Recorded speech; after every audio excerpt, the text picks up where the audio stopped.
Bonjour, voici la revue de presse du jeudi 23 juin 2026. Vaste opération de démantèlement des bases de Pastef.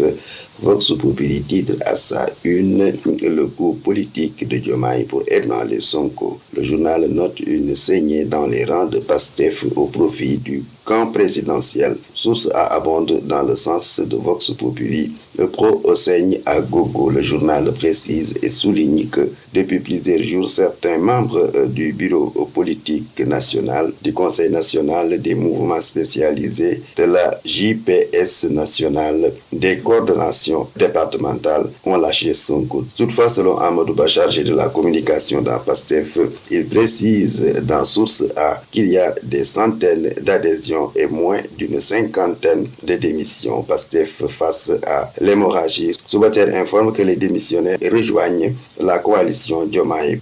Pour Soubatel, ces démissions traduisent les recompositions qui suivent les changements de majorité. Affaire du fonds Force Covid, Sophie Gladima, selon Point Actu, est débarrassée de son bracelet électronique. Son procès est renvoyé à novembre. Elle exprime son soulagement dans Source A. Le seul juge Ségué. Justice, toujours la tribune s'interroge, que reste-t-il du chef d'accusation contre l'ex-ministre? Alors que Cheikh Gueye, le corrupteur d'Ismaïla Madior Fall, s'est dédié, le journal précise que la Haute Cour de justice ne peut pas condamner Ismaïla Madior Fall si le délit de corruption n'est pas clairement établi. 62 ans d'inertie de la Haute Cour de justice, Ismaïla Madior Fall souligne dans le quotidien « Je suis après Mamadou Dia, le Premier ministre attrait devant la Haute Cour ». Rapport annuel de la médiature de la République, 26 recommandations sont formulées. Sport Rémi Quotidien nous apprend que Patrice Motsepe va quitter la présidence de la CAF en 2029. Concernant le dossier Sénégal-Maroc, Motsepe, dans le Dakarois, promet de respecter le verdict du TAS. Selon Record, Pape Gueye, Crépin Diatta et Lamine Camara pourront jouer cette année en Premier League.